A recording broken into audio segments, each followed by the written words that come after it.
Okay guys, Assalamualaikum and welcome back to my YouTube channel.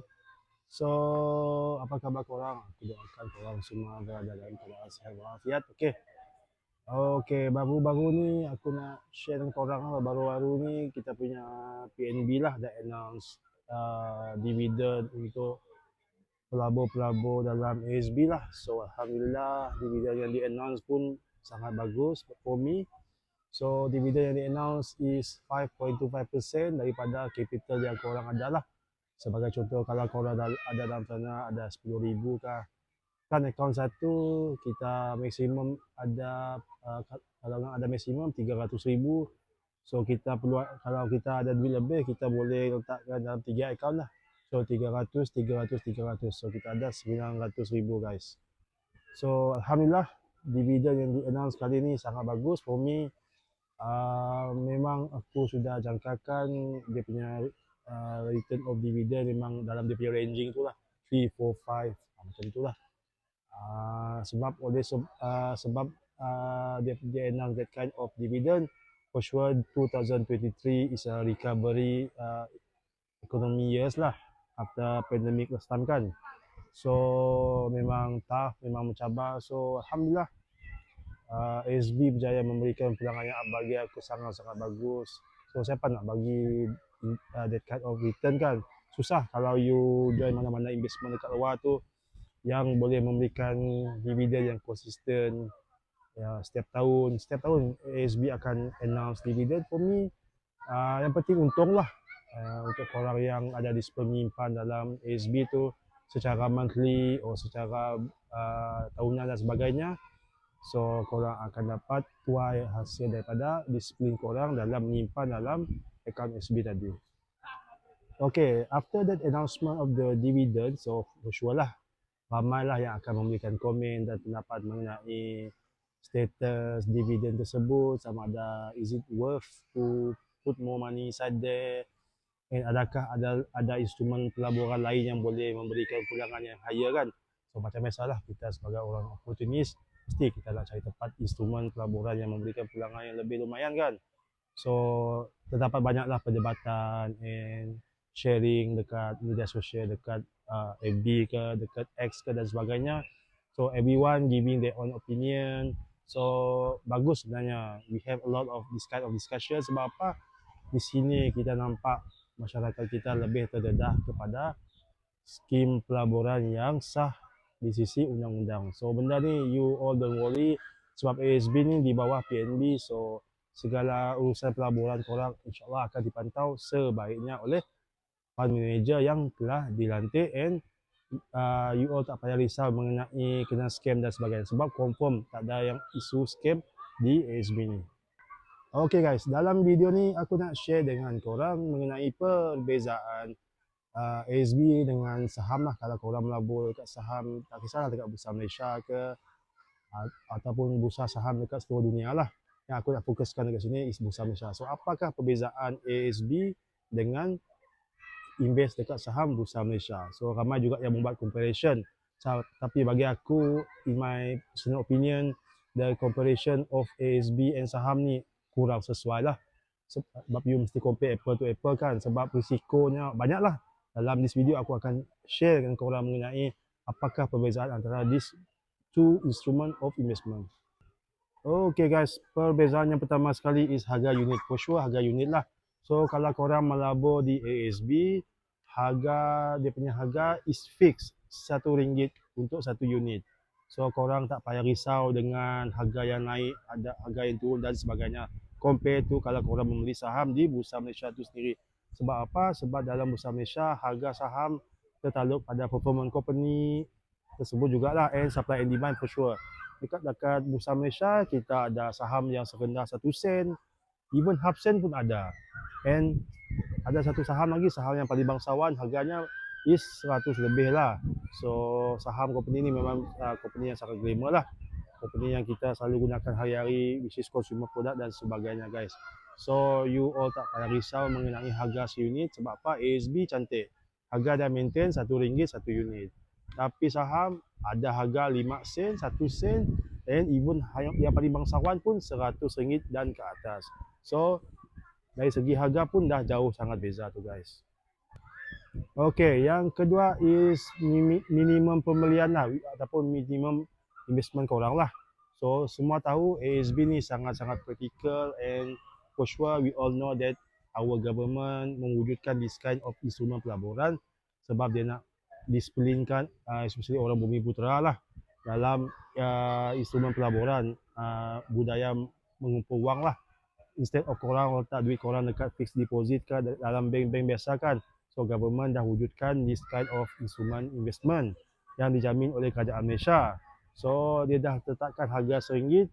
So korang jangan risau. So dia tak ada minimum pembelian, tapi takkan korang nak invest RM1 saja kan. Korang nak letak duit RM1 kan, paling-paling letaklah RM10 dan ke atas. So itulah the beauty of ASB compare to saham pula. Okay, dalam saham kita setiap pembelian kita panggil satu lot is 100 unit. So minimum pembelian as for now di Bursa Malaysia is satu lot. So korang kena darabkan harga saham yang korang nak beli tu. Sebagai contoh, kalau harga saham korang beli tu RM1, korang kena darabkan dengan RM100 lah. So 1 darab 100 is RM100 minimum pembelian korang. So satu lot is 100 unit. Dulu last few years ago makin mahal lah. Satu lot is 1000 unit. So memang agak mahal untuk pelabur-pelabur runcit macam kita ni nak melabur. Tapi sekarang Bursa Malaysia dah membuat sedikit kelonggaran. So satu lot is 100 unit. And next years, who knows, ada rumors menyatakan bahawa mungkin Bursa Malaysia akan follow Dow Jones lah, which is pasaran saham yang paling besar dekat dunia, dekat US.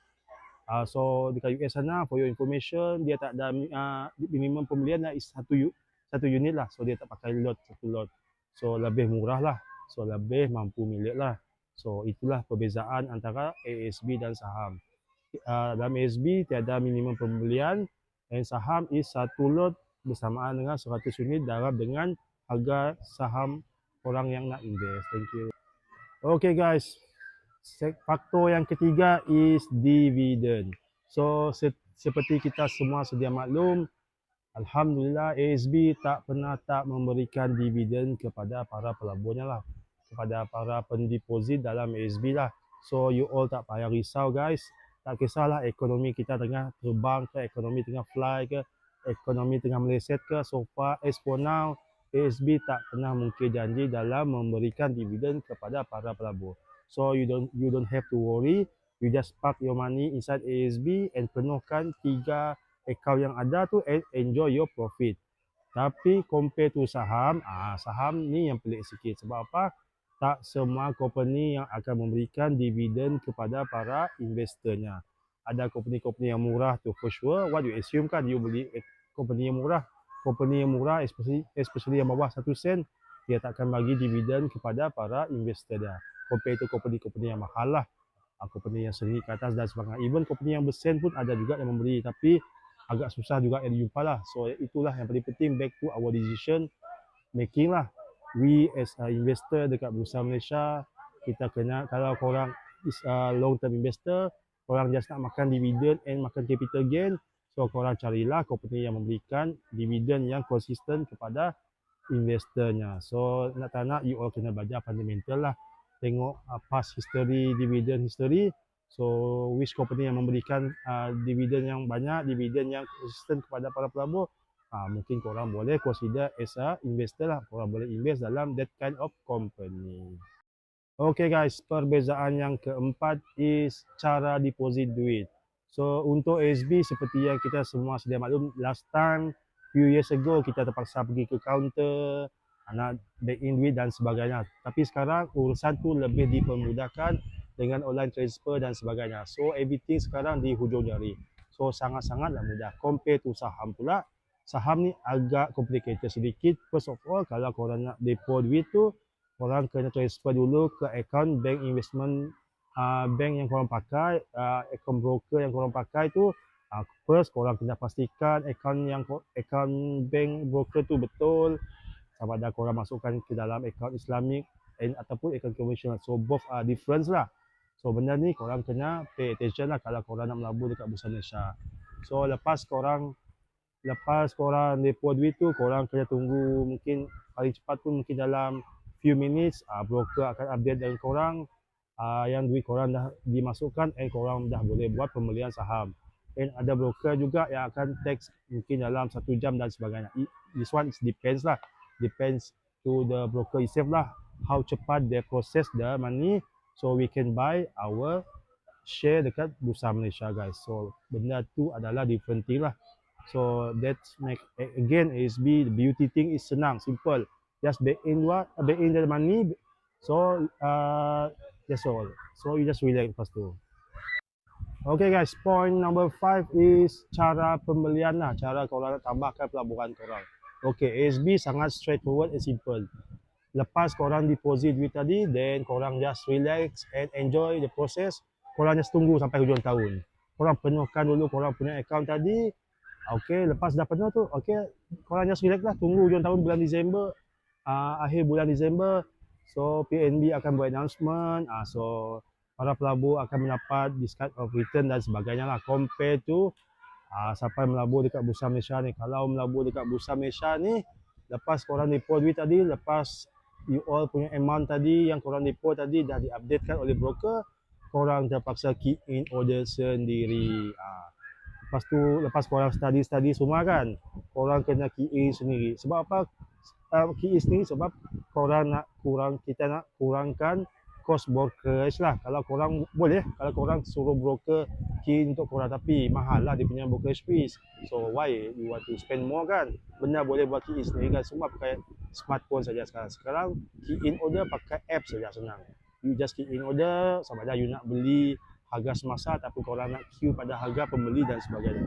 So it depend on korang punya strategi dan sebagainya. Sebenarnya ni menjadikan proses pelaburan di Bursa Malaysia agak complicated. Tapi kalau korang berminat, you can explore about it lah. Tapi kalau korang tak nak pergi kepala, korang go for ASB. Sebab ASB very straightforward. Lepas korang deposit duit, that's all. Simple.